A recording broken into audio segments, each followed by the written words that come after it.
Thank you guys so much for coming. I'm always surprised when people come hear me talk because I don't know what's wrong with you guys, but you know, we have fun though. I have a lot of really interesting stuff to show you guys today.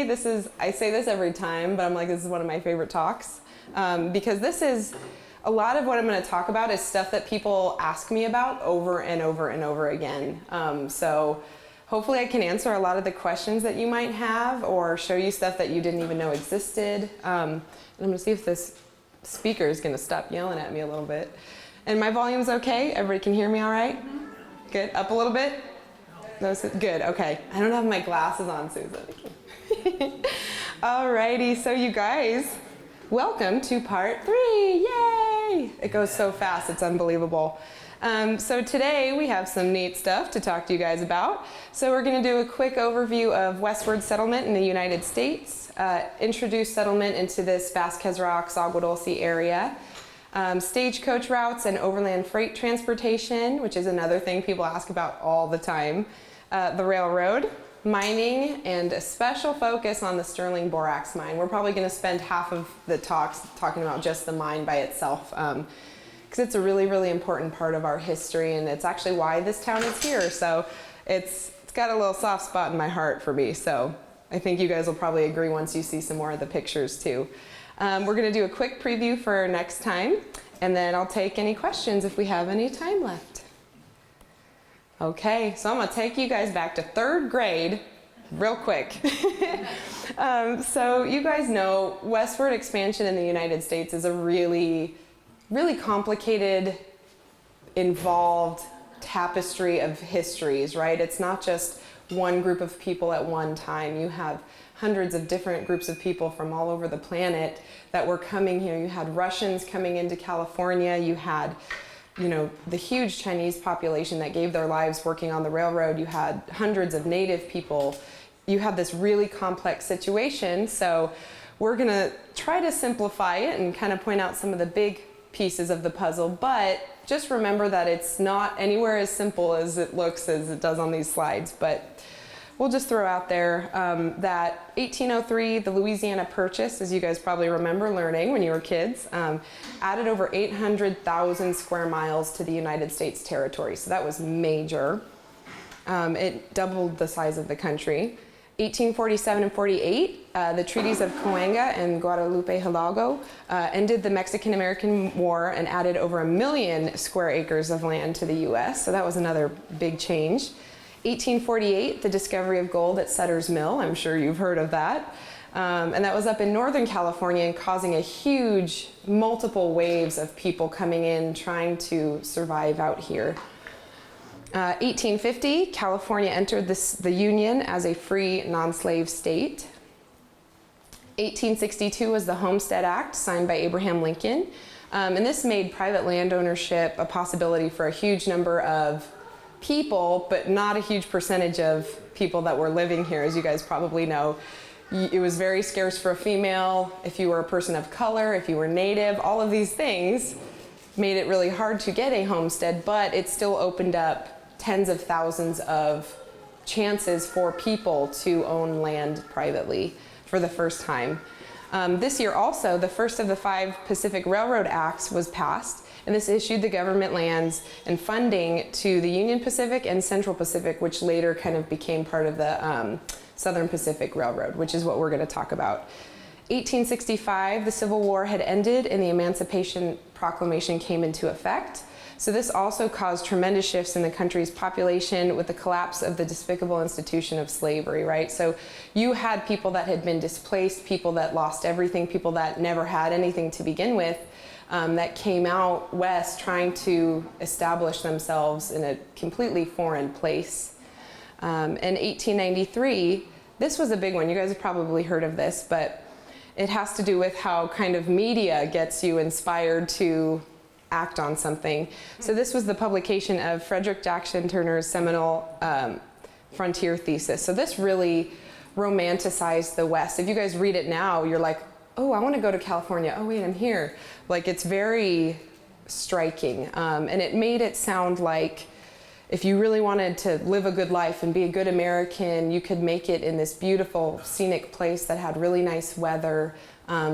And and that the West was the epitome of like this new possibility, and California was as West as you could get. So, and it's West, you know, with a capital W. It's this idea of this magic place, which, as you guys know, when it's rough weather like this, it's like, ugh.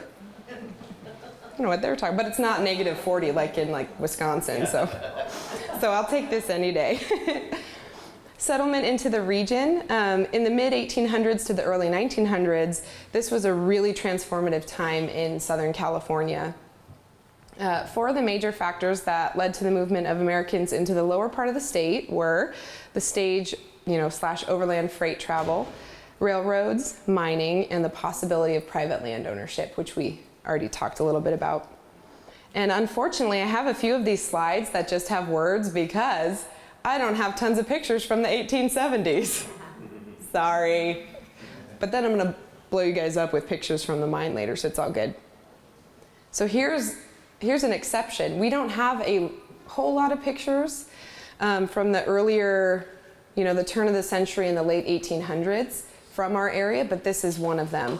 And if you guys have ever been to this website, it's the Water and Power Associates. They have an awesome free online archive.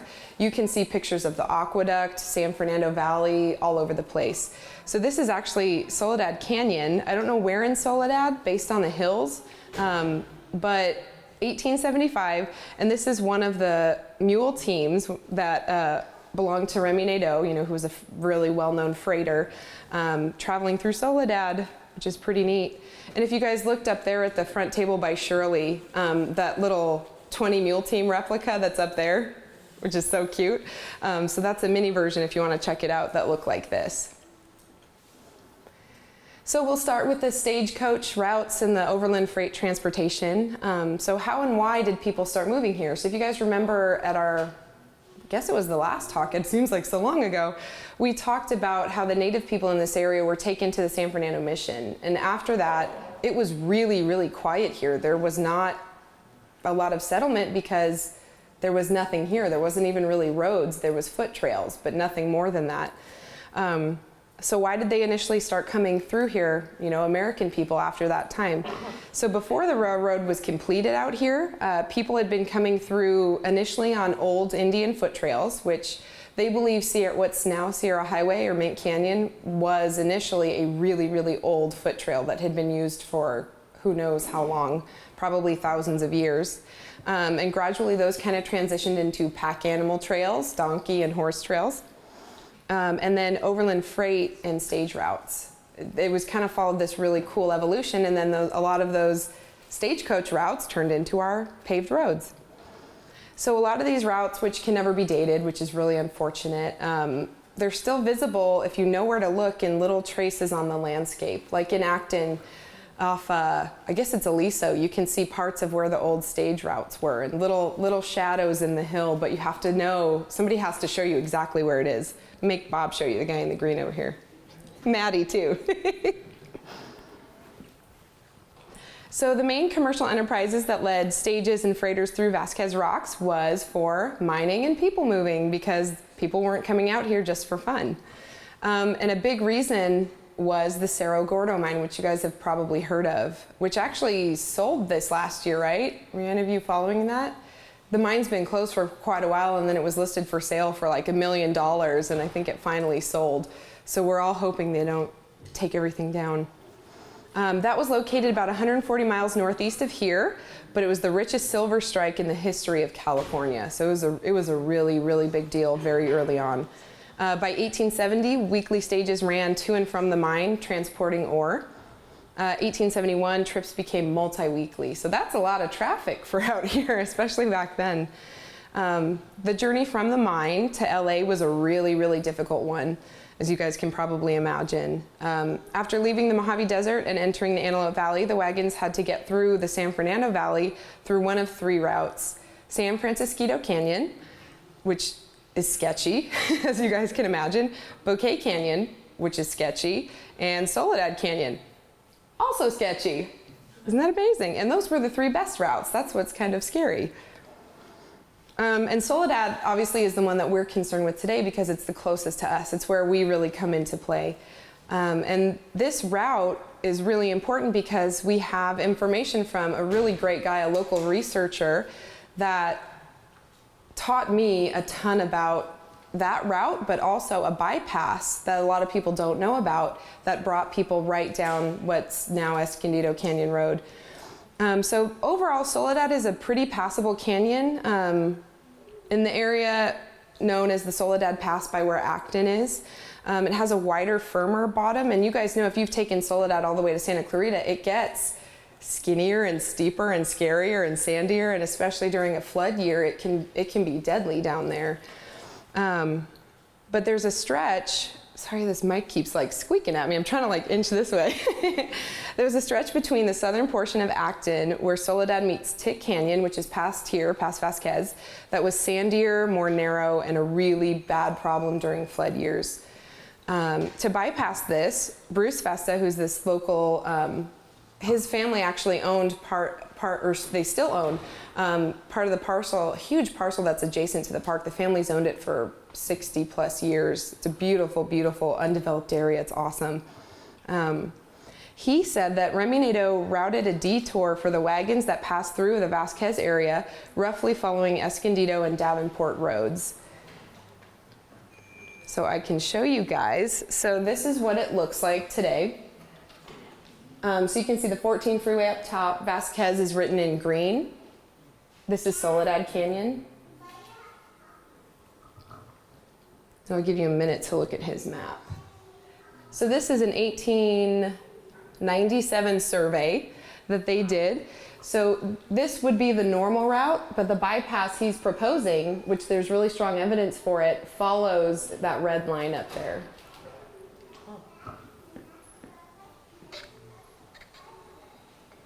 I'm going to grab some water.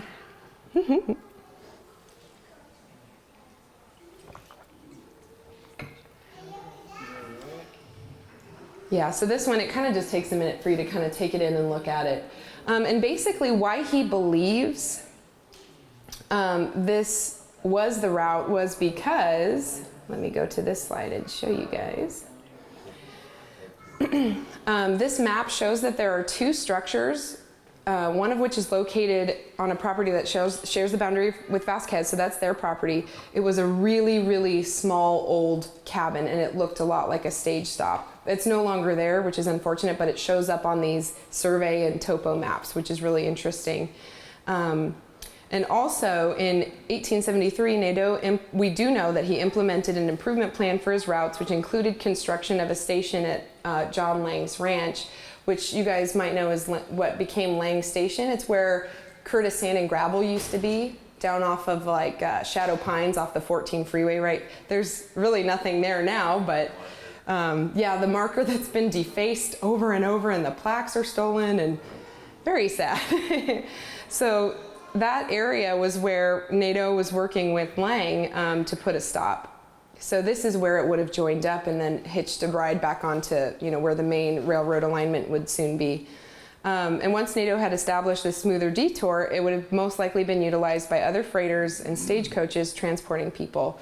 Because if you guys think about it, I love Soledad Canyon. I think it's really beautiful, but it's a view of, if you're especially, because when we go Soledad, we're not in the canyon bottom, right? We're further up. When they were going, they were in the bottom. So it's kind of this closed in, kind of intimidating view, but if you take this bypass, you get a view of the rocks, you're a little bit higher, you have the hills.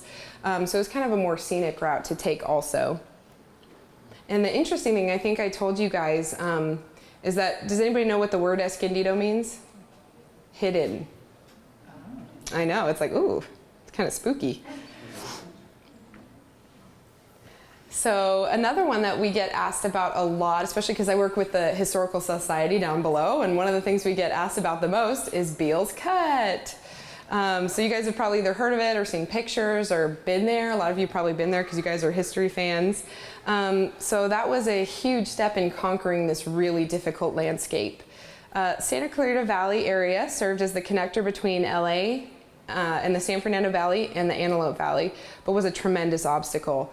The steep and rocky slopes presented no possible routes for anything with wheels, especially freighters that weighed thousands of pounds. Between 1862 and 64, a radical slot road was cut into the solid rock in the Newhall Pass, and this is near the intersection of where the 5 and the 14 hit, kind of between Eternal Valley and where the freeways cross. It has had several names, so it can be very confusing. San Fernando Pass, Fremont Pass. Beale's Cut was the last name, so even though Beale didn't build it, you know, obviously it's the big famous people that get their names associated, like with Vasquez. And it was named for Edward Beale, who was the Surveyor General of California. So you'll see his name all over the place. And it opened up the possibility of commerce and travel between the valleys, becoming a lifeline for this area for nearly 100 years. So here's some awesome pictures of it. Yeah, 1872, these photos. Yeah, these are people. So this is looking north, and that's the sketchy side looking south. Can you imagine? Can you imagine trying to take a big, heavy mule team with huge, tall wagons filled with just solid ore up there? How long did it take to do it? I can't remember. I should have looked it up. I know. I'm sure all my history people that are going to watch this are going to be like, can you not remember? It wasn't years. I don't think it took that long, but it was a substantial effort, though, and at least had the benefit of not being a tunnel. Tunneling is much more difficult and requires a lot different engineering, obviously, than cutting downward. So this was, a lot of it was blasting and rock cutting, but removal from the top and from the sides makes it a little bit, I don't even want to use the word easy because I'm sure it was extremely difficult, but in Beale's Cut today, people ask us about it all the time. Like a lot of other historic features, it's on private property, so it's not technically accessible. Is that me beeping? Microphone. Hello? Oh well, we'll see if it keeps doing it. It's the ghost of Vasquez. So Beale's Cut, so there again, like we're talking about Lang, there is a marker for it, but guess what? The plaques are gone, because people are naughty. And we're working right now to replace the plaques that are at Lang and at Beale's Cut also, but it's largely filled in. Some of you guys probably went, I don't know if some of you guys went down there when you were younger. People, you know, back in the day used to go down there all the time. I went once when I was a kid, and I remember not understanding what it was, but I remember even though it's partially filled in, it still is really, really impressive, so pretty cool. This one is one of Bob's favorite pictures, huh? So I love this picture. This is one of my favorite pictures too that we have of this area. This is as Bob pointed out to me, a Central Pacific train, which is really cool. I didn't notice that at first. It's engine number 210. And do you guys recognize the hill in the back? That's Parker Mountain in Acton. So this is downtown Acton, which is really neat. Kind of over towards not the Meadowlark side, but I can't remember the name of the roads that meet up. It's Soledad and one of those little side ones. Yeah, in Crown Valley. Yeah. Yeah. Isn't that amazing? I am so sorry for whatever that is. I don't know if it's coming from me. Is the battery in the mic going? That's what I was wondering. This is flashing. Yeah, that's what it is. It shows full battery on this. Okay. Well, if it cuts out, that probably is what it is though. If it cuts out, I think I can plug that in. Or I'm really loud, I'll yell. I can do that. Okay. So we go from stage transportation to the railroad. And so this was obviously one of the most unstoppable forces in the history of our country.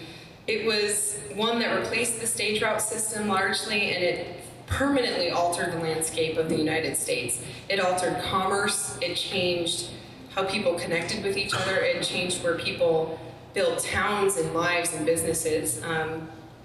So it's something that obviously we never veered away from. I mean, we still rely very heavily on the railroad. Oh my goodness. Trying to ignore it, but it's hard. So this, like anywhere else, this really impacted our area, right? It gave us our lifeline that we hadn't had before. And after the completion of the Transcontinental Railroad linking California with the eastern half of the US, and that was back in 1869, the big four of the Central Pacific, guys that were So rich they had more money than God, basically. That was Crocker, Stanford, Hopkins, and Huntington, names that you all still know very well. They set their sights for connecting northern and southern California via what would become the Southern Pacific Railroad. By January of 1874, the Southern Pacific had service from LA to San Fernando, but further expansions were underway to finalize the link between northern and southern California completely. And this would be through a spur line from the San Joaquin Valley to Los Angeles. So this, again, coming up against really difficult landscapes, would be Tehachapi and Newhall. So here's another awesome photo. This one is from UCLA, which is a really beautiful photo. 1876, I think this picture's taken. Oh, 1898, that's right, this one was later. A crew of approximately, they think the numbers were around 1,000 Chinese men and around 500 white American or other men worked on this tunnel that cost a lot of lives, cost a lot of limbs. It was really incredibly dangerous. A huge sacrifice for something that gave a lifeline to this whole area. They worked for a year and a half and cut through almost 7,000 feet of solid rock, making it the third longest tunnel in the US at that time.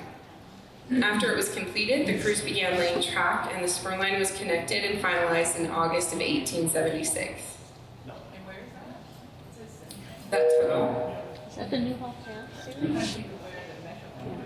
Yeah, it's, again, I should know this, all my Santa Clarita folks are like, When you leave Newhall Station, you do go under some. yes. And I can't remember if it's that one or if this became part of if this is the one that became part of the freeway system. There was another tunnel too. There was the auto tunnel, which you guys might have seen. It's a little, little half circle shape and it's huge rock above it. That tunnel is the one that's no longer there, but this one I believe still is.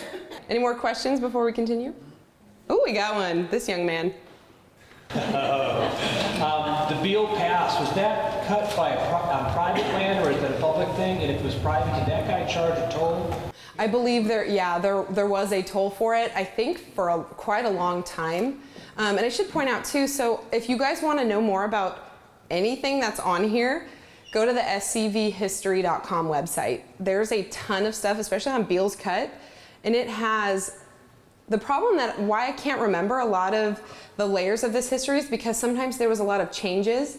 One person would come in and start a project and then run out of money or something would happen to them. Somebody else would come in and do it and then change the name and change the team. And but all of those little layers are laid out on the website and there's a lot of great pictures of it. So it talks about, on the website, it lists like what the tolls were. There was actually a little tiny toll house at the bottom of it on one of the sides. And it was near to what used to be called Lyons Station, which is actually, I think it was what we consider the first business in Santa Clarita. It was in the 1850s, if I'm not wrong, which is obviously earlier than any of this even.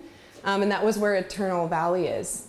And then if you guys know by where the reservoir is, right when you get on the 5, near where the 210 splits, there was another one that was there too that was destroyed, I guess, when they put that in. So there was all these incredibly old businesses that had to do with transportation and commerce that are gone now. But yeah, so Beale made good money off of charging a toll fee when people would come through there because you had no other option. You couldn't go around it. You guys have seen the hills out there. They're wicked. So smart guy. Okay. Yes, ma'am. Well, we should chisel the plaques in rocks so Yes. it can't be stolen anymore. Absolutely. It's like It's crazy. to lose that information. I know. It would take an earthquake to break it off instead of a church. Exactly. And then the big one comes, we're all in trouble anyway, right? No, we'll be fine. We have open space. We're good to go. Who cares? Yes. Okay, so the Southern Pacific Railroad completed the first north to south line from San Francisco to LA with a golden spike ceremony at Lang Station on September 5th, 1876. Lang was located less than 5 miles from here, sitting 440 miles from San Francisco and 43 miles from Los Angeles.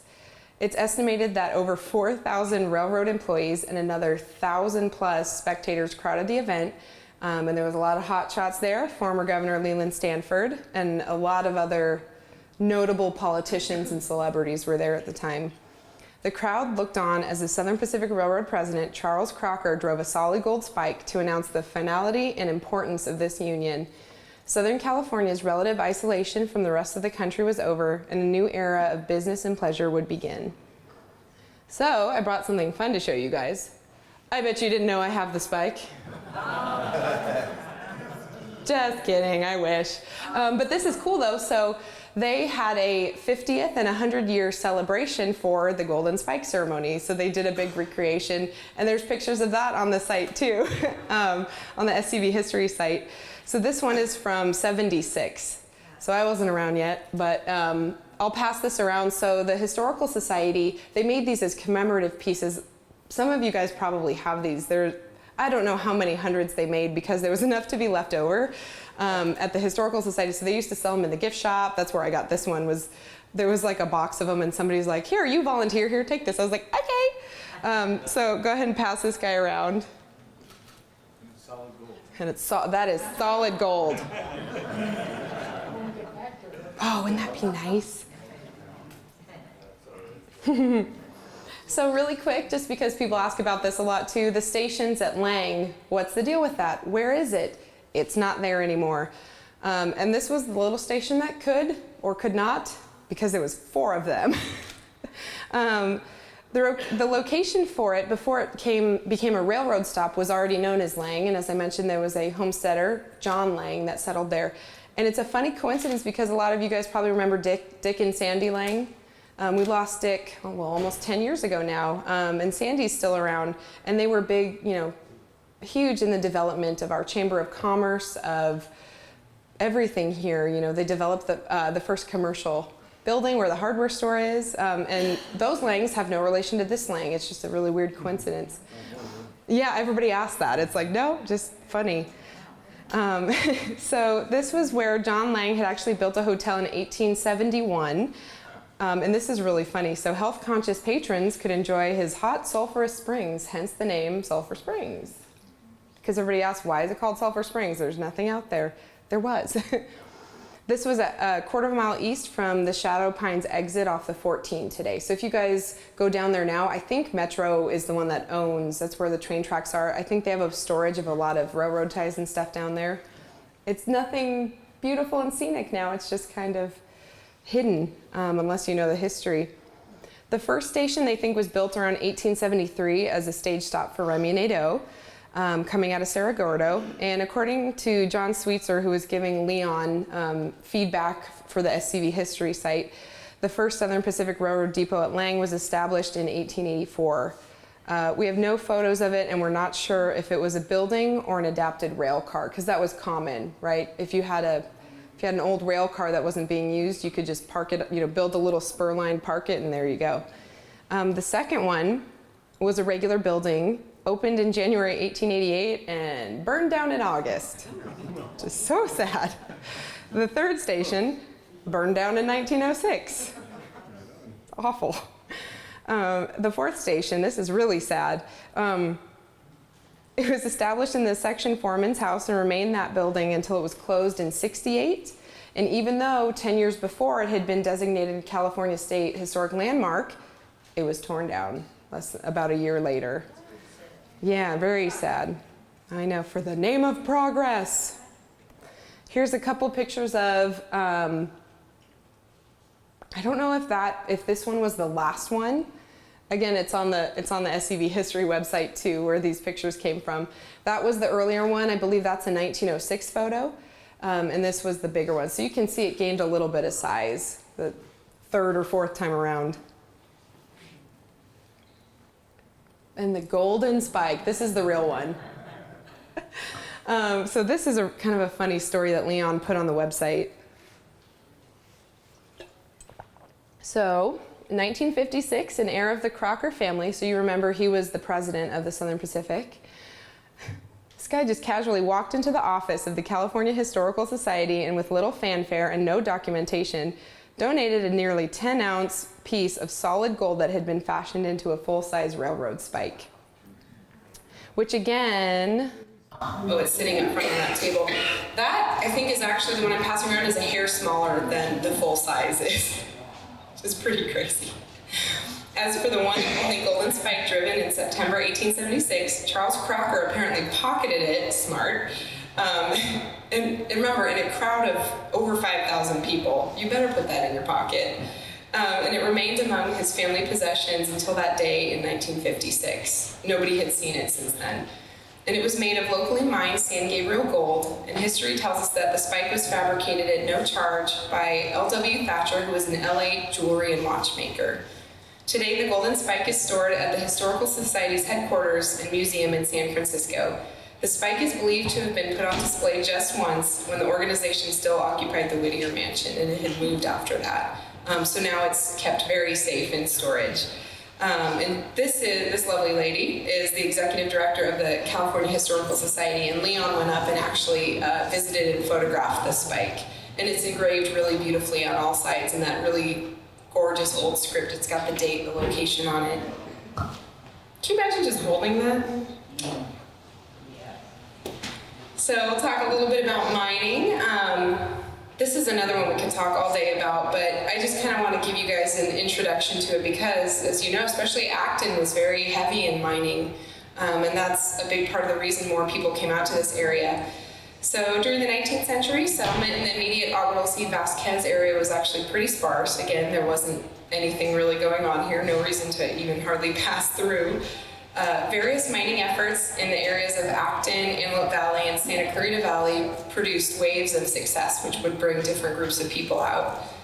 These successful mining ventures in the form of precious metals, minerals, and oil caused an increase of American and immigrant settlers and prospectors to start exploring this area. So, little reminder, 1842 at one of our other nature centers, Placerita Canyon, is where they say the first discovery of gold in California actually was. It turned into a very small mini gold rush, but nothing substantial was found and it wasn't sustained for any length of time. And then 6 years later is when Sutter's Mill, as we mentioned before, hit, and that was the big one. That brought tons of people, different people into the state from all over the place. And this also helped change the landscape out here because, I don't know if you guys know Henry Mayo Newhall, right? Founder of Newhall and Saugus. He really did well in the rush, not because he was a prospector, but he got into the associated industries with gold mining, right? Lumber, running a market, all of these things, all the supplies that you need to do it. So guys like that were very smart and kind of going around the actual prospecting and making money off of those that were doing the really hard work, the dangerous work. And even with Sutter's Mill, it wasn't a long-term sustainable mine. It sparked this huge wave of people searching throughout the state. And then oil and Newhall, as you guys know, which is another really awesome period of our history out here too. In 1865, discoveries in Newhall promoted the growth of communities such as Mentryville, where oil is still coming out of the ground today. And interestingly, the two highest gold producing mines in our county's history were in Acton. And initial discoveries started really early back in 1861. So the success of these mines, as well as others in the Acton area, resulted in the development of the town of Ravenna, which also is no longer there. And people like Bob know where it is, but it's really easy to pass by and miss where that was completely. So the two big mines were the New York, or later the Governor Mine. So this was owned by the future governor of California, Henry Gage. He was governor from 1899 to 1903. Total profits were estimated at over $1.5 million, possibly accounted for over 75% of the gold mined in LA County since the year 1880, which is pretty incredible. And this is the part of history where you guys have probably heard that Acton was going to be the capital of California. You guys heard that? Yeah, it's a thing. We grew up hearing it, and people come in here and ask me once in a while about it. But when Gage was the governor, would you want the capital to be located where you were making all kinds of money? Yeah. So he brought it up, but it was never actually going to happen. And then obviously the other one is the Red Rover Mine, which is a name that you guys know just because you pass Red Rover Mine Road all the time. So here's an interesting little news clipping from 1897 LA Times, and it talks about the thriving industries of this Los Angeles County town. So it talks about, I'll kind of paraphrase, the bottom part says, some of the best mines and mills in the county, as well as all kinds of mineral, are located hereabouts. The principal mineral is gold. But they were finding areas with, I've heard there's platinum, there's, and even areas like Hubbard Road, you can find things like amethyst crystals sitting on the ground too. So there's a lot of different activity and different things that you can find in this area. So here's a really neat picture. I don't have a ton of these. We're trying to find more, but this is actually the Red Rover mine. So that's Henry Gage sitting in the middle, surveying all of his land. And then that was the superintendent of the Red Rover mine next to him. It looks exactly the same, don't it? So here's a couple more pictures. Operations at the Red Rover mine. So to your left are miners in the shaft in 1890. And on the other pictures, the mill, assay office, and upper end of the cyanide leaching plant. These guys were really healthy, you could tell, in the foreground. The office and boarding house in the distance, and a new shaft plant at top, 1911.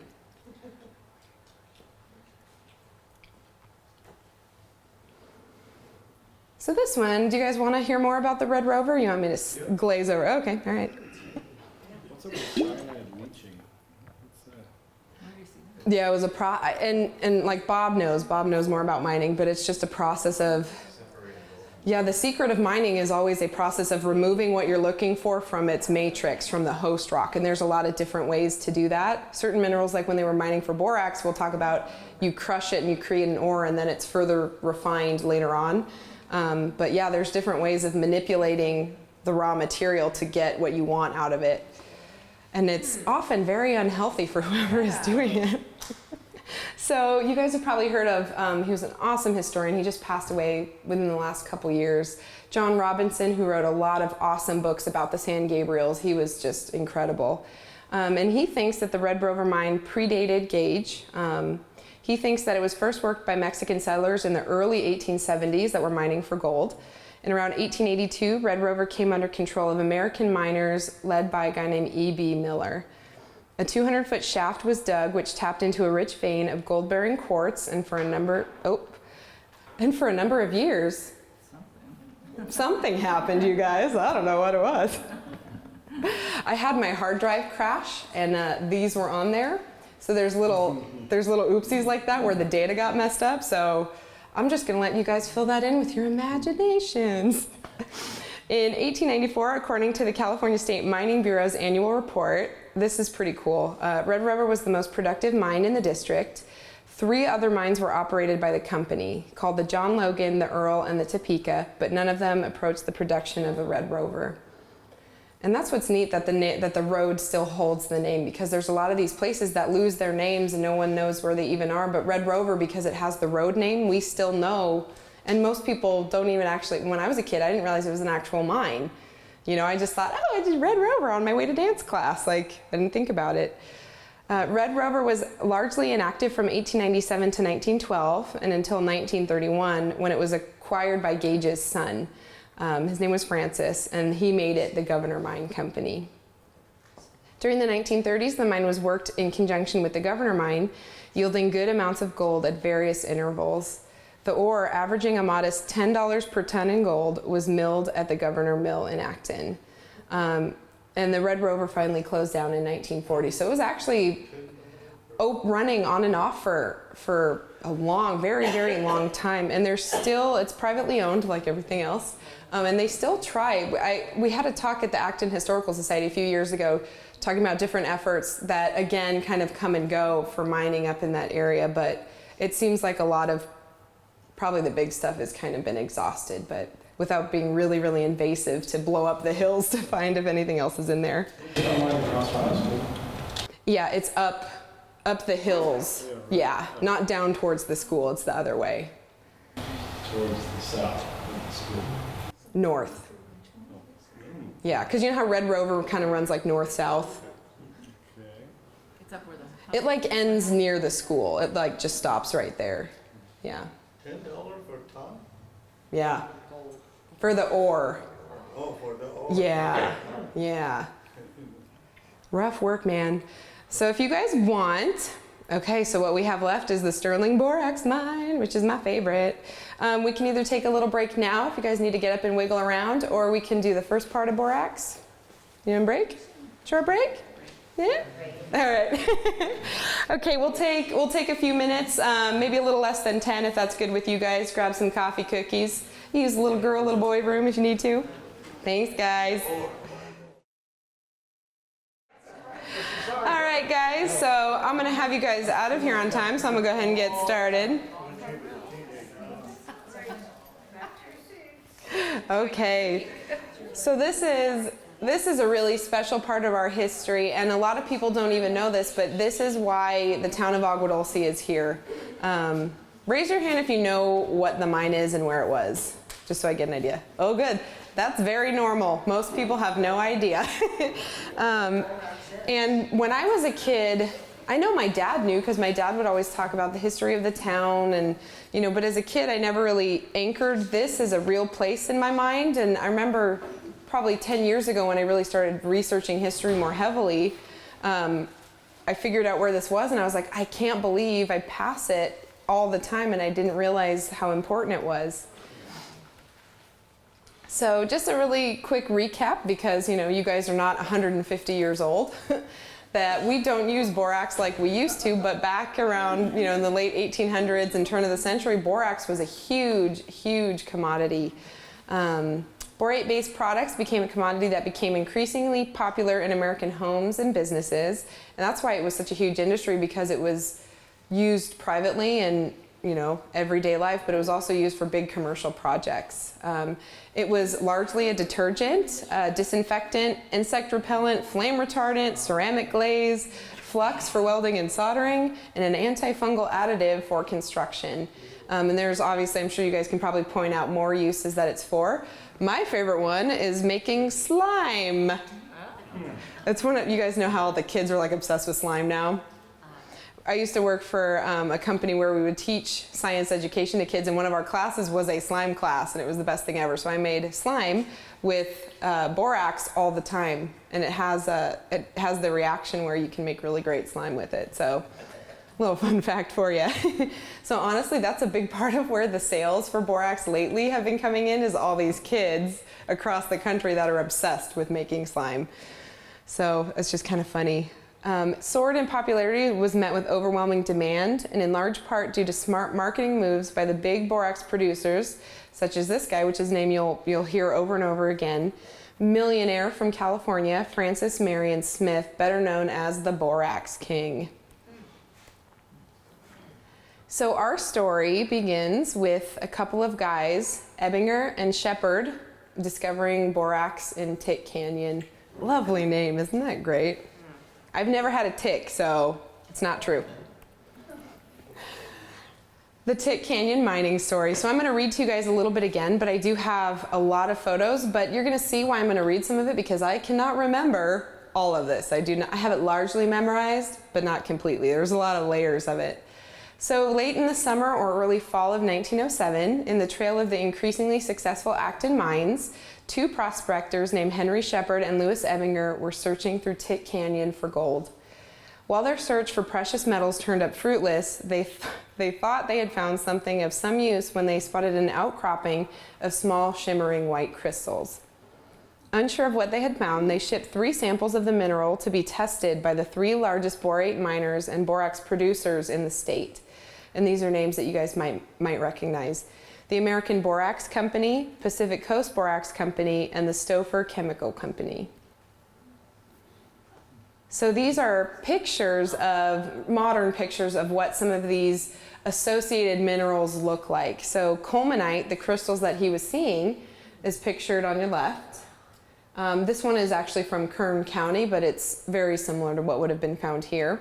And this is really cool. So our president at the Historical Society, Alan, took a picture of this, and it's howlite from Tick Canyon in the Smithsonian on display, which is so cool. And I went to the Smithsonian, I didn't see it, I missed it. I went the year before this, and he's like, how could you not have seen it? I was like, I don't even know. So when you find these on the surface, these are, like I said, good indicators that you're going to find the materials that you need to produce borax. So I'm going to pass a couple of these around. This is a hunk of howlite. That's a hunk that's been sawed in half. It looks like cauliflower, which is really funny. So you guys might have seen this and didn't realize what it was. Or people think it's something man-made, some kind of, it looks kind of like asbestos or something. So you can feel it, it's got a pretty good density to it. So one use of howlite actually is that it's really porous and it's white and it has nice veining in it. So it's often used to make fake turquoise or buffalo turquoise. And my father-in-law used to do this when he was, fresh back from Vietnam and needed a job. They would mine this stuff and dye it with Tidy Bowl. Yes, it works really good. So I'll pass a couple around. I know, isn't that so funny? So this is a sliced and polished piece. So you can see what it looks like on the inside. And as I trip over this cord. And then, huh? Yeah, it's produced from. Oh, is it dangerous? No, it's not. Yeah, because it's like a soap, basically. And in its raw form, like these are totally safe to touch. And this is neat. This is an old pen holder that is made from Tick Canyon howlite, and you can see. So if you polish it, it has a really, really high gloss on it. I used to hike up the road before any of us come to that. Yeah. And used to pull what I used to think. Yeah. Yeah, all of that. I know. Yeah.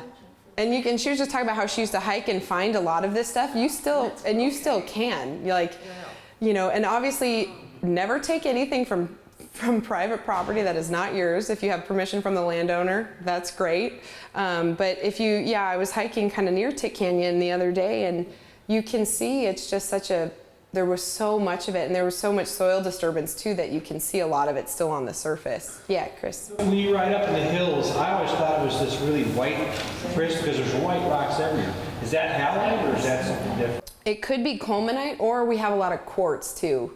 It could just be quartz crystals. Yeah. It's hard to say because we have all of those all over the place. Yeah. So where is Tick Canyon? So where is Tick Canyon? That is an excellent question. We're going to talk about it. So actually, I'll just tell you now. So Tick Canyon, so if you guys go down to Davenport Road, couple miles, not even, down that road, where you pass what looks like a bunch of dumped, like crushed asphalt? That's the mine. Those are the tailings from the mine. And everybody thinks it's just asphalt. It doesn't look like anything. It looks like trash. And actually it is. It's waste that was produced from the mine. So Tick Canyon runs north-south across Davenport Road right there. And you've probably driven past it a million times and didn't realize what it was. I know I did.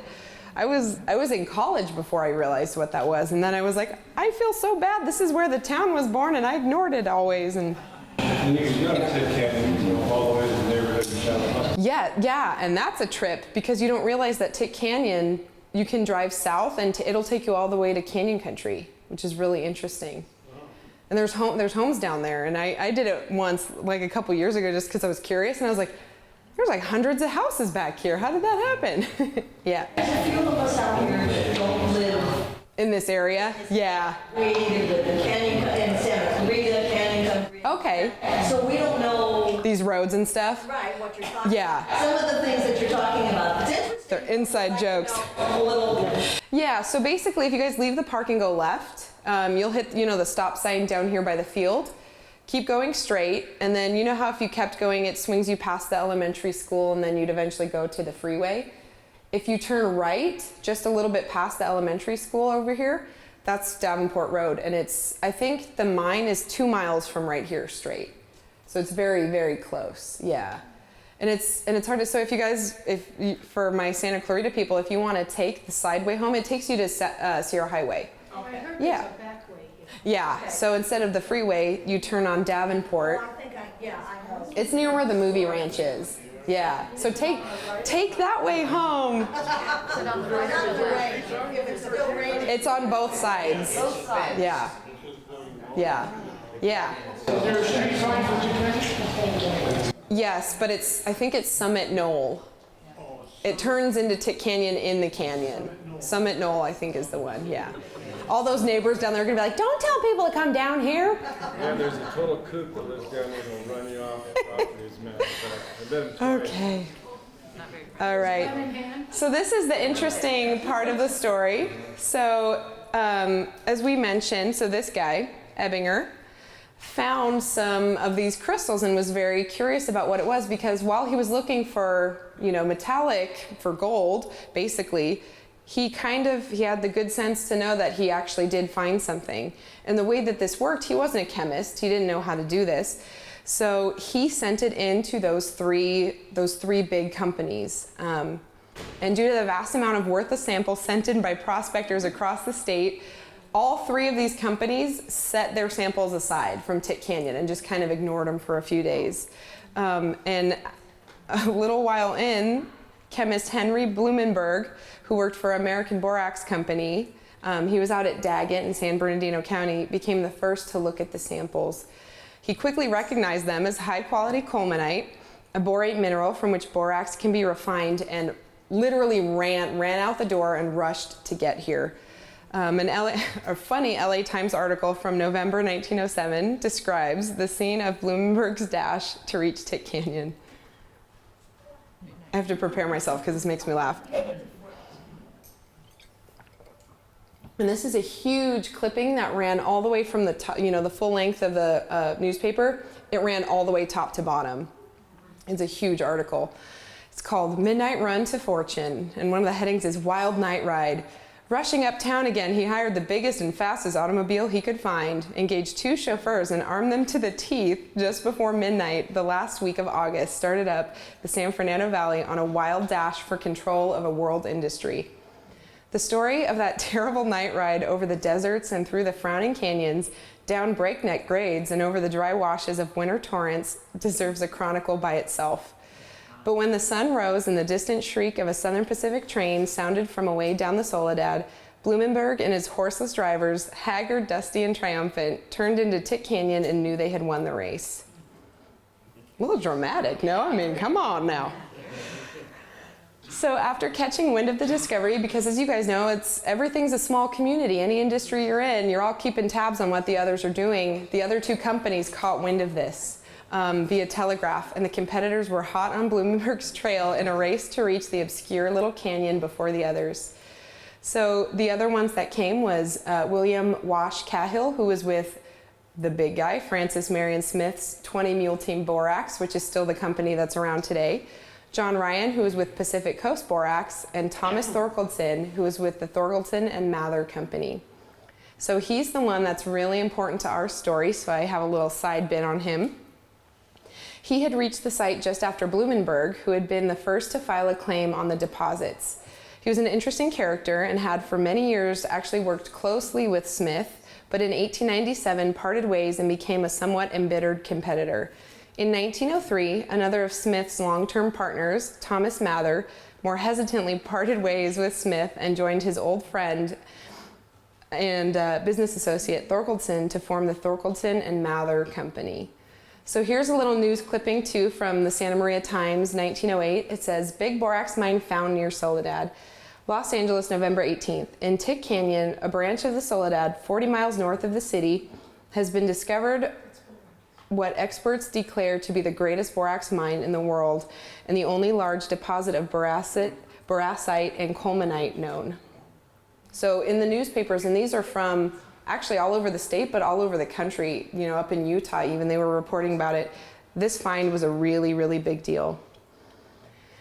So Thorkeldsen was actually granted the main right as he had cleverly made a deal with 2 other prospectors who had staked an earlier claim on the property. So he snuck in there, figured out that someone else had beat them all to it, and got in with that guy. This guy was tricky. Ultimately, the group struck a deal, and in January of 1908, the Sterling Borax Company was formed. The Stouffer Company held 40%. Blumenberg and his associates, guys named Dawes and Myler from the American Borax Company, held 40%.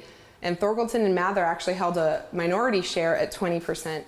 By October, however, changes were made when Dawes and Myler bought out Blumenberg's share and sold their 40% stake, in addition to 2 out-of-state refineries to Thorgoldson and Mather, who were climbing the ladder really fast. They now owned 60% of the company. The mine became known as the Sterling Borax Mine, but was and still is also referred to as the Lang Mine or Tick Canyon Mine. So here's some news news headlines from across the country. This made the Borax King very nervous because they acquired those out-of-town refineries. So you can see it says, uncovers rich borax mine. Forlorn prospector discovers a large boraxite deposit near Soledad. Borax Smith is beaten. So those are 1907, Oakland, 1908. Threatened borax war on the Pacific coast. Company controlled by Oakland millionaire, faced by new rivals. Huge combined to rival Francis Marion Smith. $1 million corporation acquires vast Death Valley properties. So these are all, 1907, 1908. So this was a really, really big deal. And here are those 2 guys. You have Stephen Mather in the black and white picture and Thomas Thorgoldson in the kind of sepia tone picture. Good-looking dudes. Very intelligent dudes, very business savvy. And an interesting story, and I'll finish this with them later, but these 2 were really unlikely friends and business partners, totally opposite personalities. So Thorgoldson, very clever, I don't want to say cutthroat, but very, very good and sharp with business. Loved to party. They parted ways kind of later in their lives. They're still friends, but he went on and kind of lived this playboy rich life in Beverly Hills. And this guy, we'll talk about what he ended up doing, but he actually struggled, which is what makes this all the more impressive, with crippling bipolar disorder. He was highly depressive, struggled with mental illness, but was a very loving family man, incredible business person. And you guys, some of you probably know, but I won't spoil it yet, but he went on to do really incredible things after all of this, so we'll talk about that. Mm-hmm. When we first started this story, though, there were 2, this one man in Bangladesh, and he coming in to get a sample to find out what it was that he found. Yeah. So how can Ezra run without telling him? Because then he really was the one that... Yeah, he was basically, he was like bought out of it, basically. They like settled the deal because his claim, so she was asking about Ebbinger. His claim was not deemed valid because there was earlier claims that had been placed on the property that those guys didn't send samples in because they didn't realize what was there. But he did to those people that didn't realize what it was. They took off and rushed there without telling the guy who submitted the samples. That's not fair. No, they met him there. Yeah, he was still here. Yeah. So he did know, but he didn't have a valid claim was the... I know, how terrible. That must have been horrible. But I think he did get some kind of settlement out of it. I don't know exactly what it was, but he was fairly independently wealthy anyway. So yeah, I know, but it's like, oh, he missed the boat on that. Yeah, exactly. And that's kind of why I put him up front, because he really got, him and Shepard, the other guy, but I don't have a picture of Shepard, but yeah, they really got it all going, which is pretty amazing. Yeah. Was this the second largest borax mine after Death Valley? It was in the top 3. Yeah, and we'll talk about that. So early operations at the Tick Canyon Mine. So this is actually the earliest known photo of the operation there, which is pretty amazing. It's not the best quality in the world, but you can kind of get a good idea of what it looks like snugged in that tight little canyon. And most of these photos that I'm going to show you guys, a lot of them come from the Santa Clarita Historical Society. A lot come from a really great guy, another local history buff named Stan Walker. So he's been great in educating the public about the mine and our canyons out here. And I'm going to run through these kind of fast because we only got like a half hour left. So initially when the operation began, the borate minerals were packaged and transported by 12 or 20 mule teams down the canyon to Lang Station, where they were loaded and shipped for refinement, often at the refineries back east like Chicago and Pittsburgh. So they didn't do the final refining and production of borax here. As production and therefore funding increased, the mining operation was expanded. 2 vertical shafts that were dug to approximately 350 feet with working levels were placed at 100, 200, and 300 feet, which each contained offshoots and auxiliary openings. In a gift and a curse, the crews had to contend with large amounts of groundwater and continually pumped the water out from the shafts and used it for the mine's other operations. I know, can you imagine? So here's another really early photo. This is an awesome one that my friend Glenn Swanson gave to me years ago. So these, you can see the 20 mule teams pulling wagons out.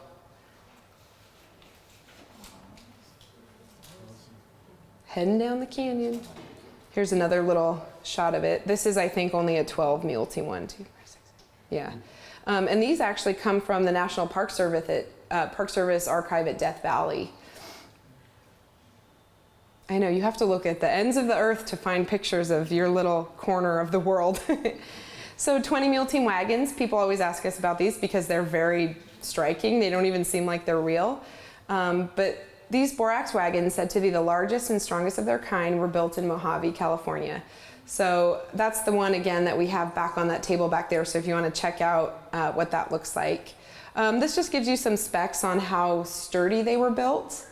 But I'll kind of skip to the end. The combined weight of the 2 big carts, so they would have usually 3 attachments, 2 big ore carts, and then a water tank on the back for the mules and horse, right? Loaded more than 60,000 pounds. Took quite some skill and excellent training of your animals to steer it.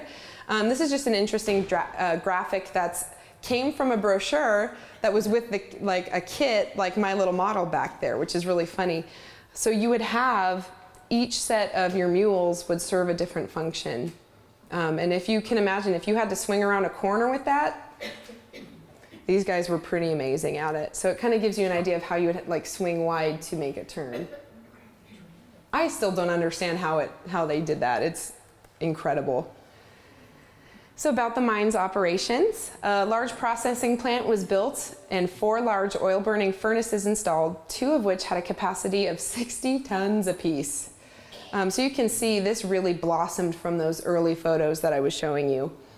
In this plant, the mine materials was refined through a process of air-pressured filtering, where impurities like sand or other sediment, which there was a lot of, from the shale layer were removed and the desired materials were caught in a filtering screen. This roasting process forced out any water left from the crystallization process. These steps allowed the mine to output an ore that was refined to approximately 50% boric acid and was sent down the line, which was about 4 miles, to Lang Station for further processing back east. And that's where it would go to places like Chicago or Pittsburgh. The mine's production quickly expanded, and by 1910, so this was within 2 or 3 years, it was producing 12,500 tons of ore per year, equating about 30% of the United States borax, which is crazy. The next year, 1911, a quiet exchange of the company was completed when Borax Consolidated Company, also known as the BCC, or but was previously, I can't talk, Pacific Coast Borax, acquired the company and mined for $1.8 million then, without most of the crew even knowing what was going on. And that stuff still happens today, doesn't it? You have transfers of these huge companies and you don't even know who you work for. This was in large part due to the declining price of borax, combined with Thorkeldson's restlessness and desire to get out rich. Smart. And the BCC's financial struggles and resulting need to increase their production. So they needed that highly productive mine. And Thorkeldson was very intuitive, knowing that there was only a certain amount of deposits in there to begin with.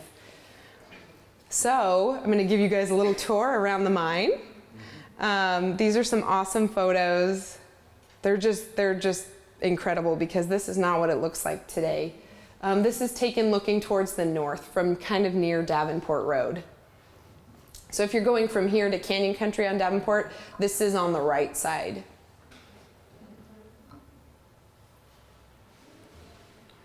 So this is another awesome addition. I just got this like 2 days ago. I'd never seen this before from my friend, amazing Stan Walker, who I think this came from, Death Valley again. So these are actually the first time I've ever seen plans for the shafts that were in at the mine. So sorry, it's obviously a very old document. Stan had to carefully scan it, and it had to be pieced together because they're huge layout, huge pieces of paper. But you can see some of the vertical and horizontal tunnels that are in there.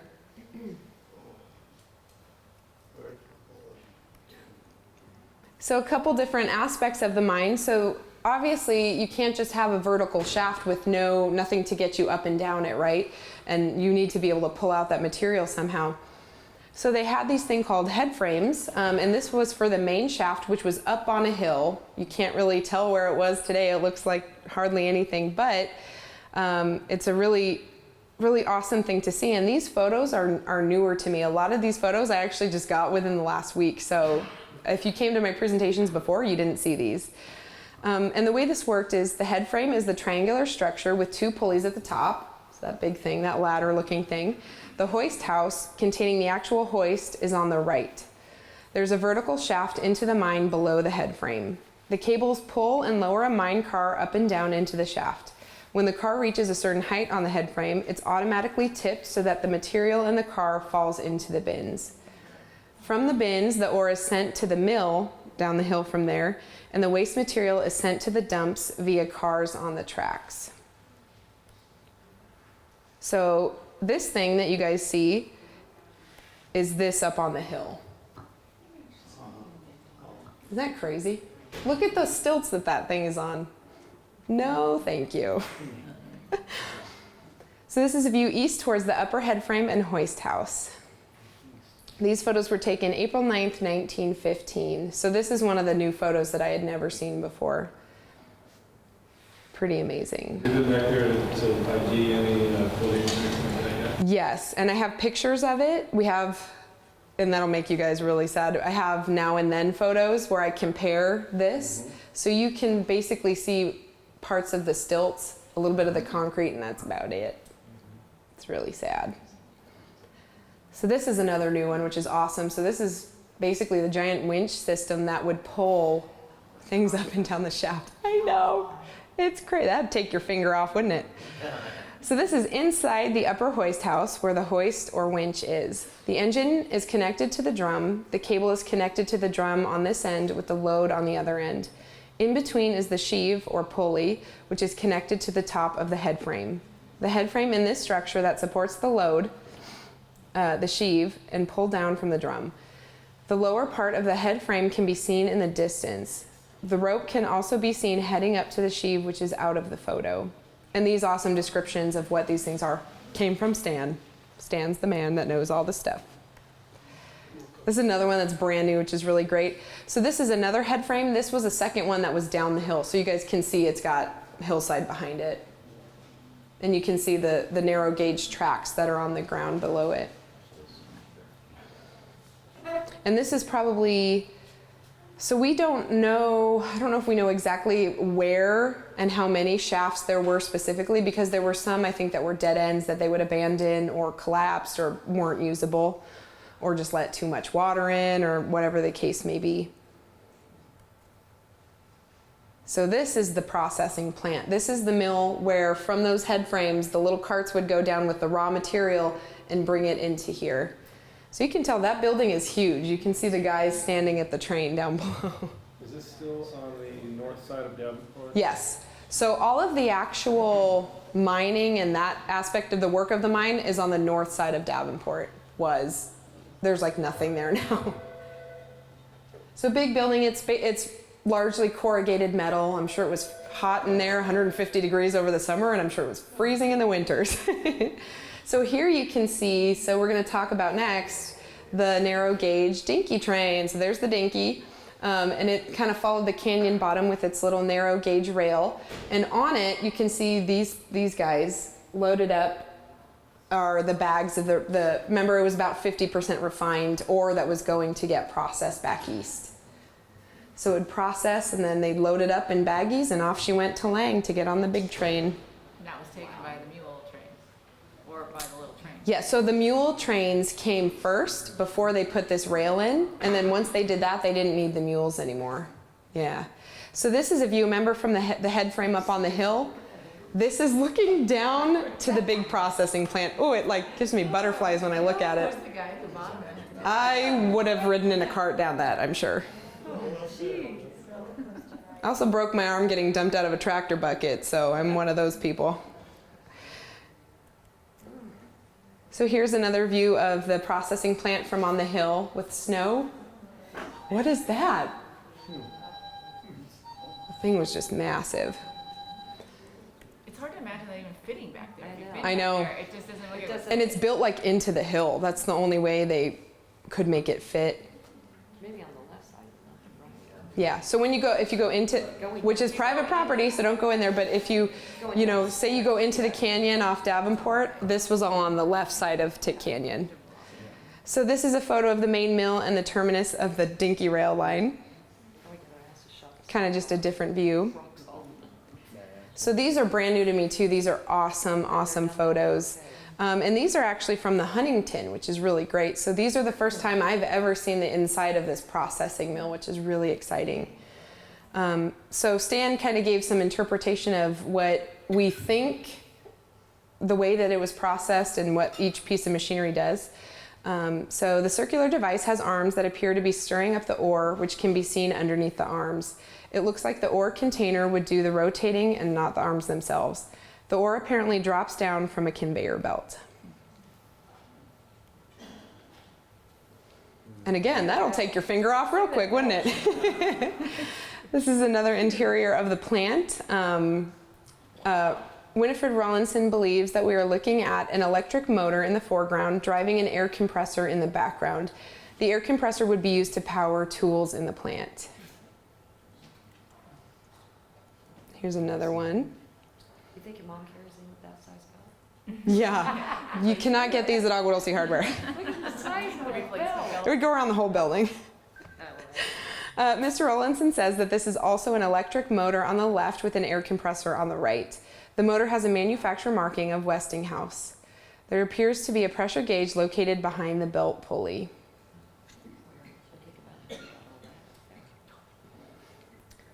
So these are transformers. I hear some of you saying it. The tanks would be filled with oil to cool and insulate the transformer windings as they are non-conductive. The valves at the bottom would be used to drain the oil for repairs and transport. If that's a thermometer near the top, it would be measuring the temperature of the oil. Any idea where the electricity came from? I think they, Really early. yeah, super early. Gallons of electricity. There were, if you look at the pictures of it, let me go back to this one really quick. I saw a pole with like a Yeah, there's all kinds of wires. Oh, I got the pinwheel, hold on. They used steam furnaces to run generators. Good old Santa Clarita Valley. Yeah, so. That was on the side. Yeah, and it might have been a combination, you know? And that's the thing is I don't know the workings of it well enough to be able to say, oh, it was blah, blah, blah, blah, blah, blah, blah, which I hope to know, but a lot of it is just either lost or we just haven't found it yet. But if somebody's gonna find it, it's gonna be Stan, watch. At that time, there was no electricity up at this end. The electricity was self-generated. Yeah, and ran between the equipment. Yeah. Yeah, because there wasn't really much else, you know, up here. Yeah, Chris might know. Have you heard any stories about the Indians that lived there? About who? The Indians that lived there before the mine was put up? You mean just like in this area in general? Not like having to move them off the properties. Oh, not that I know of specifically. We should talk about it. Okay, I was gonna say, I wouldn't be surprised. That happens over and over and over again. Yeah, I'll catch up. Chris is our legit cowboy that we have here. He can drive a stagecoach. He's crazy. It's amazing. Yes, yes. We got a lot of crazy cowboys out here. I love it. So this is the Dinky train, my favorite. You guys can tell why it's called the Dinky. Look at it. Look at it. It's so little. Okay, so here's an example, my friends. This is a standard railroad spike, right? good size. Boop. It's so tiny. It's a baby. So I'm gonna pass these two around together. So be careful. The big one is not old, obviously, but this little guy is. And this was given to me from a private property owner that lived down from where the mine property was, but it is from the old railroad that went and ran the dinky. It's so little. So the dinky carried the crushed ore down to Lang when it was loaded up and shipped off to refineries in Chicago and Pittsburgh. The coincidence of being near the railroad meant Sterling enjoyed a much lower shipping cost than the competitors' mines. And that was sheer luck that we were so close straight down canyon from a Southern Pacific Railroad stop. That was huge for them. The dinky train ran only one way, so and the engine pointed south, so it would go the right way going south, and then when it came home, she went backwards. Empty though. Yeah, empty. So it wasn't bad going back up the hill. It was like 4 miles. It was only like a 4-mile run to Lang. Yeah. So the overhead rail bridge and lower track, and this is a similar view with the train in the shot and out of the shot. Again, no thank you. So here's and this is just a quick note of the incredible high resolution of old photos. This, the one on your left, this is just zoomed in from that. Isn't that amazing? And I believe, I don't know which one, I think maybe the one on the left is Ben Truax, who is the head engineer and actually lived right up here across the road. And again, you can see the dinky and then loaded up bags. And Sarah, I'm sorry, you said the Lang thing was down by Hubbard, was that what it was? No, Lang was down by where Shadow Pines is. Yeah. This thing would actually go down Tick Canyon. All the way down. Yeah. So here's another shot of one of the bridges that the dinky would go over. Oh, and there's that head frame again. There's the lower one. I didn't know. Where's Shadow Pines? It's like, you know where Curtis Sand and Gravel used to be?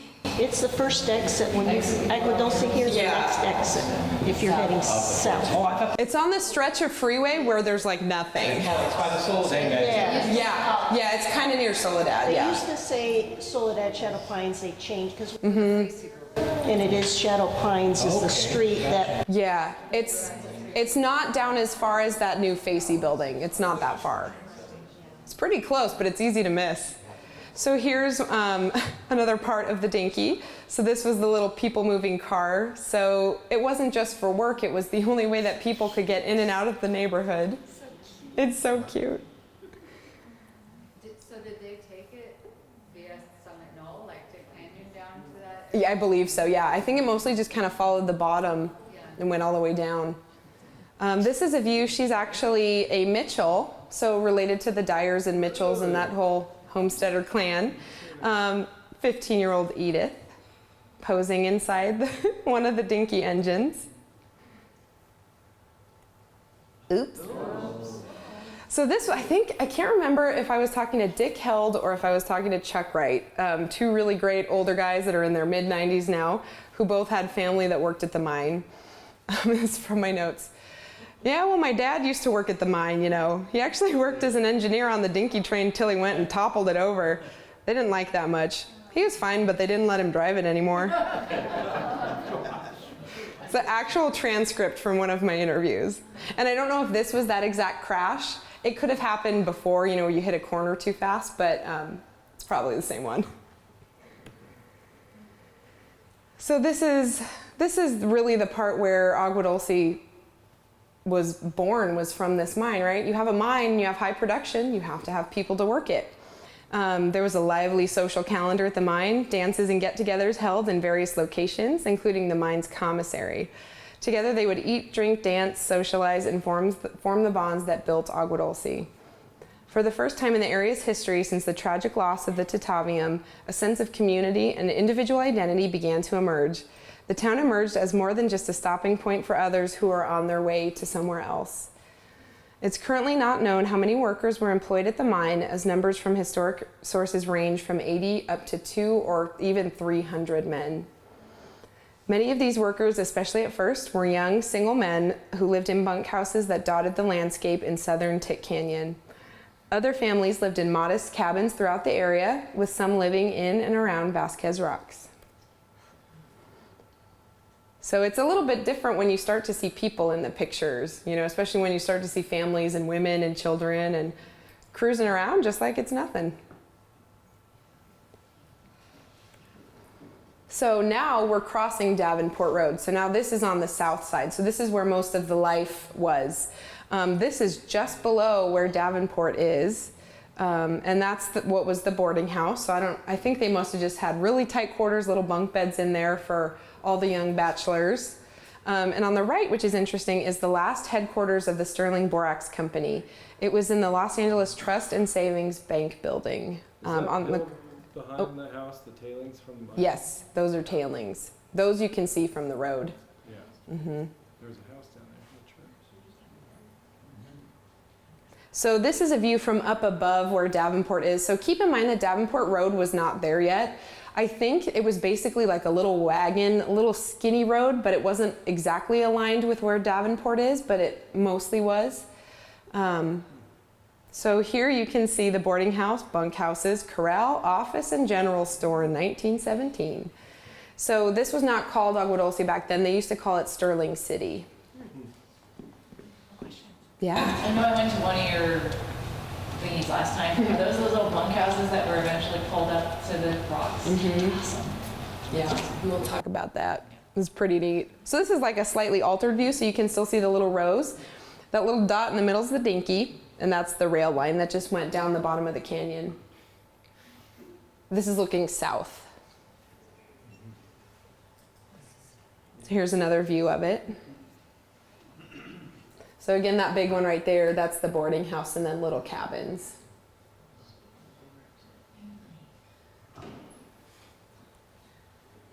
Another view. This is a new one. I hadn't seen this one before either.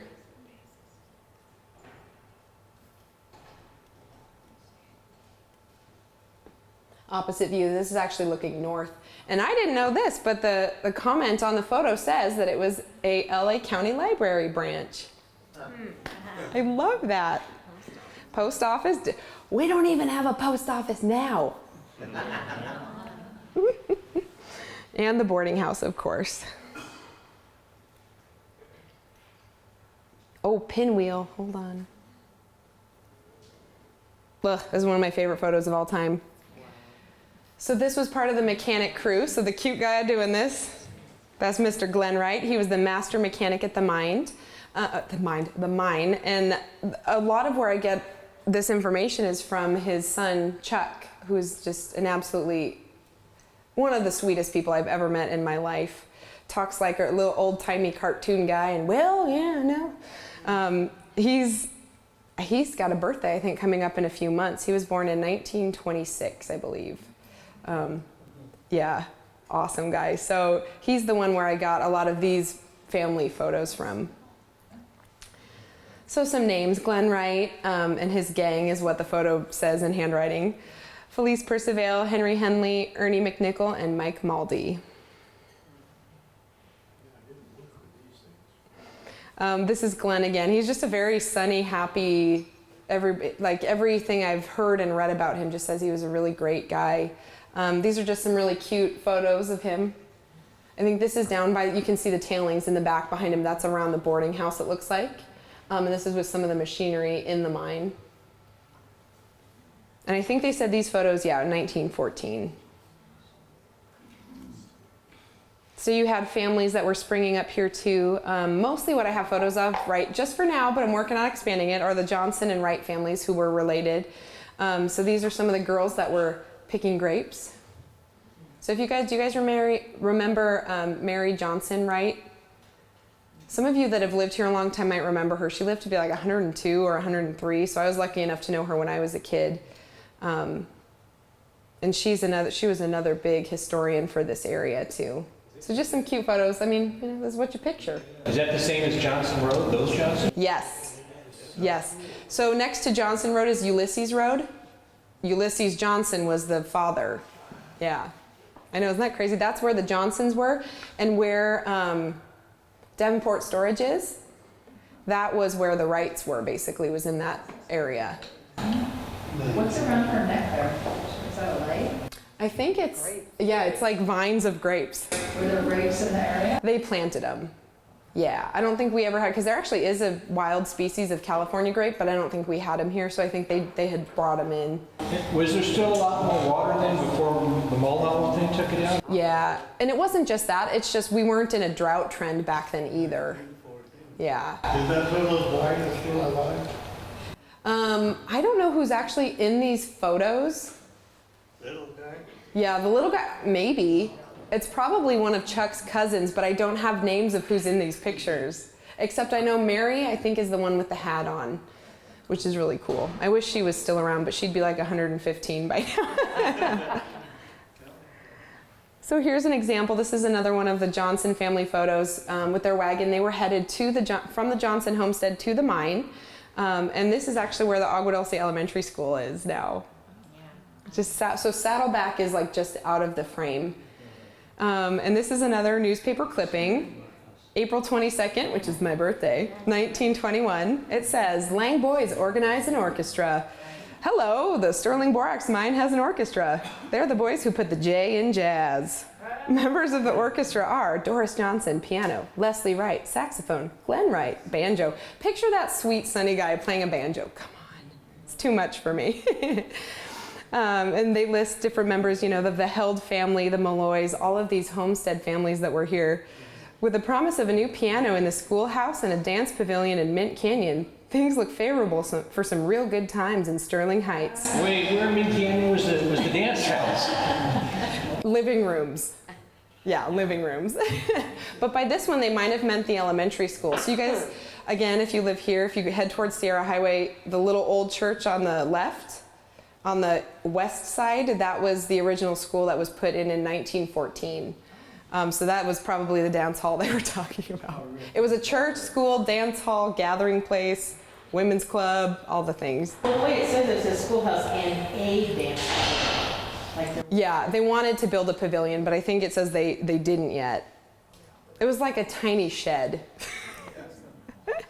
Let's get together for a big dance soon. We love it. So business remained well for the time being, with records showing an output of close to $500,000, not adjusted for today's currency. This was back then, in the year 1914. However, during the years of the U.S.'s involvement in World War I, production slowed due to costs and shortages of available railroad cars for shipping the ore. By 1917, this acquisition of Sterling proved for at least a little while to be a decent buy for the BCC. That year, the California State Mining Bureau reported that Los Angeles County's borax production was over $500,000, with most coming from the now 1,200-acre mine.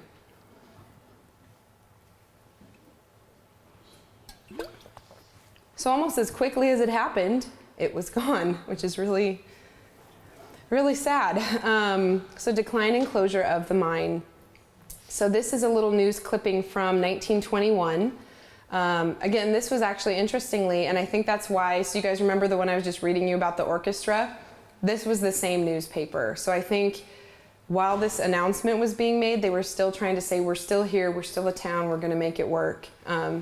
So this was in the Signal. The Signal would have little blurbs of happenings and goings on. Timmy has a cold. Somebody broke their fence. Somebody got a new puppy. So it was all listed in little blurbs like this. This one says, definite word has been received by Pacific Borax Company employees at the Tick Canyon mine at Lang that the mine will not resume operations this season. And that was the last season that it ever worked. 1921, Pacific Coast Borax purchased the mine and property and attempted to mine what little there was left of the colemanite deposits, but by this time the deposits had largely been depleted. 1922, various complications, including depletion of deposits and the declining price of borax, caused the mine to shut down permanently. Many families had already begun to leave the area, while others took a gamble and stayed. Or they were stubborn, you'd decide. A little bit of both, probably.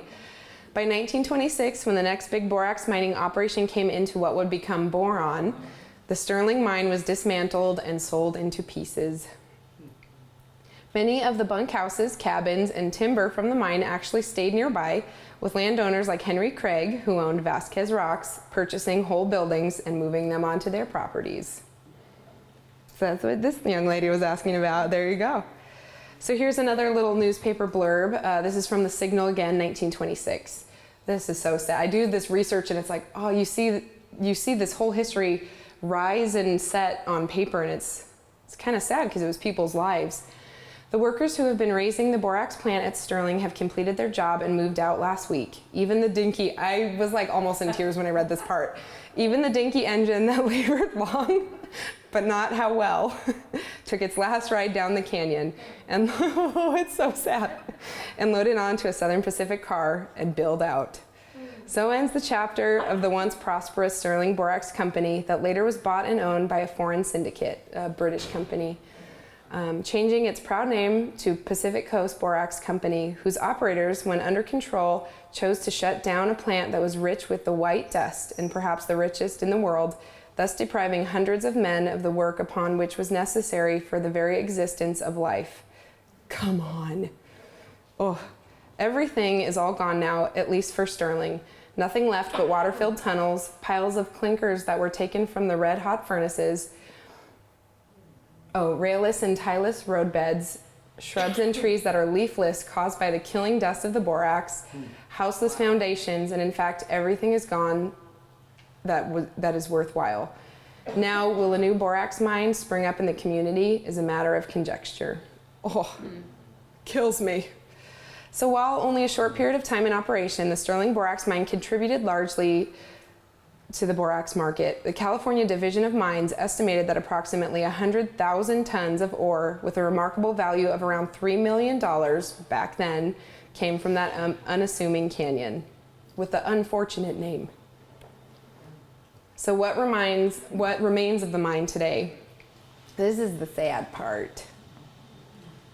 So a lot of these photos are going to show you the befores and afters. So this is a photo from, Close it down before it opens up. yes, looking north, yeah. This was, I think, in the 1940s, so it was already gone. So see the little stuff over there? That was that huge processing plant. Yeah. So this is looking up from on the hill, maybe where that initial, remember where the pulley system was? So there's all the bunkhouses and stuff. So look at this photo compared to this one. Similar view, not the same view. Yes, that's the new Davenport Road. So I'll go back to the other one.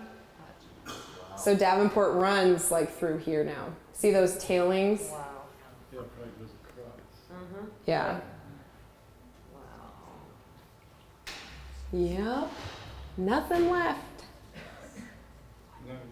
No wires on that. That's looking down. Yeah, this is looking south down Tick Canyon. Yeah, model of the car is about 1960. Yeah. Yeah, it's got those wings. So I'm going to run through these kind of fast so I can get you guys out of here on time. Don't rush, okay. Well, these are mostly befores and afters anyway, so you can kind of look together. So this was another one from 1915. This is looking north again. Yeah, you can see the processing plant is, let's see if you can see my mouse. This is that processing plant, and these are the bunkhouses and stuff. So Davenport basically goes through here. So here's the after for that. So this is all that stuff that you see when you drive by on Davenport. And it looks like trash. It was trash. Black Hill. So before and after. So this photo, I think Stan took from Summit Knoll Road. That would make sense. So here's another one. Lots of little buildings. There's the big processing plant again. Up on the top, yeah. So in this picture, where was the A tower? Up top, Right there. up here. And then you go wee down the hill. Wait. If you were me and riding in a Wait, minecart. go back to the other one again. Yeah, there's that. So this is a slightly different angle, but so you can see this guy? Oh, sorry, my mouse is like, oh, because I'm on the wrong slide. See this outcrop? Boop. Wow, it's great. So here's this one. This awesome photo again. So there's that big outcrop again. And it's really helpful to look at landmarks, obviously, when you're looking at these photos. Okay, this one is sad. Wow. You can see part of the foundation, and that's just about it. There's still pipes and stuff. Yeah, there's metal, there's reinforced concrete, there's like broken brick, stuff like that. But they tried to squeeze every dime that they could out of that because they made a bad investment. Okay, so here's one you were asking about earlier.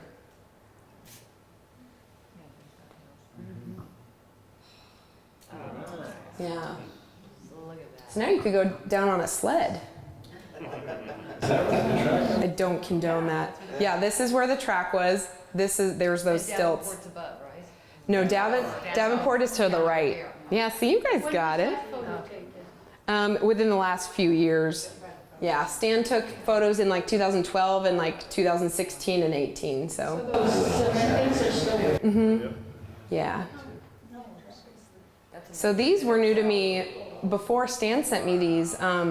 So up until like kind of recently, the shafts were still accessible. I was gonna ask you about that. Yeah, It's dangerous. they're blocked off now. I don't actually even know exactly, aside from the one up the hill, I don't know where the others were because you can't tell. On the right, that's by Which house. Is that part of Oh, no, that's different. There's mine shafts all over that area too, yeah, yeah.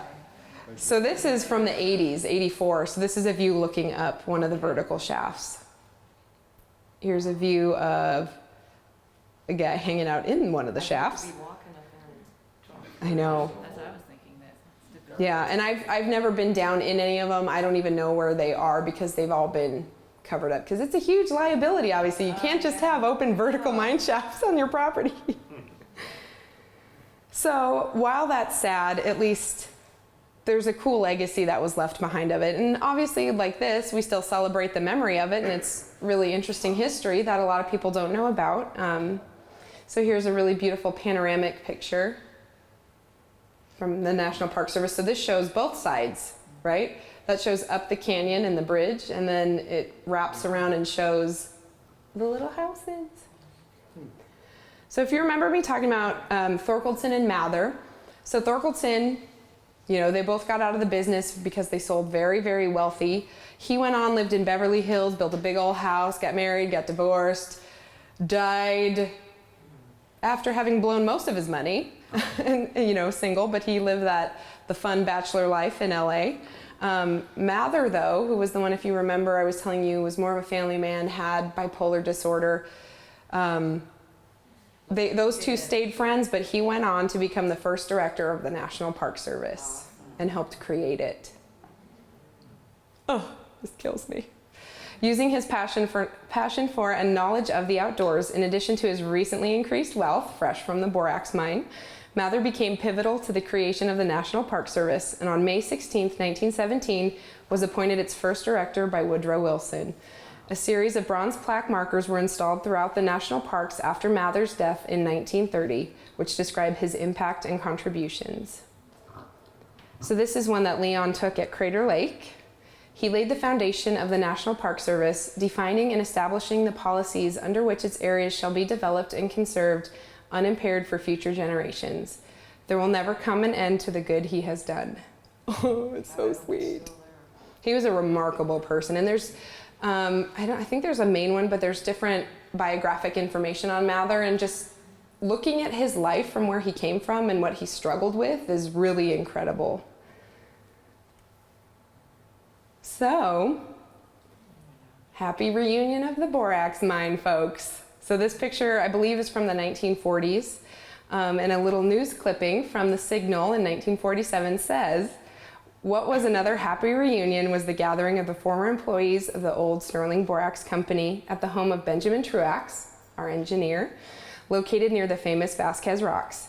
last Sunday, all the old friends gathered there to celebrate their second annual picnic.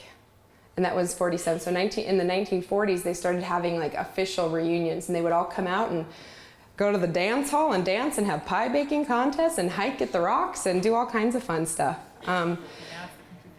Yeah, so now while it is sad that it happened, a lot of these families did stay, and those are the names of the roads that you guys see everywhere. So you see Wright Road over by Davenport, you have Johnson Road, you have Hannawalt came later, but all of the families like the Hannawalts came here because there was already something set up here, and these people were stubborn enough to stay and set things up and keep it going with no industry. The industry here was gone, and they made it work. And so that leads me to what we're going to talk about next time. Go back just a couple to the Borax land thing. I just want to take a picture. This one? No, two more. This one? One more. This one? This one? That one. So next time we're going to talk about, while you guys get your pictures, we're going to talk about homesteading and how this grew into even more of a town, and it's centered around where we are now, Vasquez Rocks. And I should note, kind of interestingly, so this property was basically owned by two families, the Ashers to your right over here, and then the Craig and Tony family over here. So the Henry Craig came out to this area from Colorado to work at the mine. He was a little bit too old when the mine closed, and he's like, nowhere else to go. I'm going to homestead right here. So we're going to talk about that. And we're going to talk about the Asher family who, while they weren't homesteaders, their house, which is part of the ruins that you guys see from the road, they think that was an early office for the borax mine. So our property here at Vasquez is really strongly tied to the borax story, which is why I can justify talking about it for you guys. So I'll give you a couple teasers for next time so you know what we're talking about. Really awesome homestead family photos. So there's one with Mary again. This is one of the held boys. I think this is Charles with his dog. And this is near where the hardware store is. Is the peak, is 95 now. Yeah. There's a Twin Peaks out there, isn't it? Is that Saddleback? It was like towards the airport, kind of, yeah. But you can see Saddleback in most of their photos, though. So we're going to talk about Vasquez as a private property. Those are the two Asher boys right there. Show you, and this is where there's less slides with just words on them and more of these, because I have a lot of really great personal family photos from these guys. And these are the held family members that would come and play over here at Vasquez Rocks. She's my favorite. I still do that out there. Photos from the Asher family, which we have hundreds of beautiful photos. There's Saddleback. So this picture was taken pretty close to where we are right now, but just up on the hill behind us. Oh, yeah. Lots of fun times. This is on the Vasquez property. You should clarify that house is where that remains is. Yeah, so if you guys, what he's talking about, so when you guys drive by, back to the stop sign, this is something that people always ask us about, or what are those ruins out there? There's an old fireplace, because that area is closed to the public.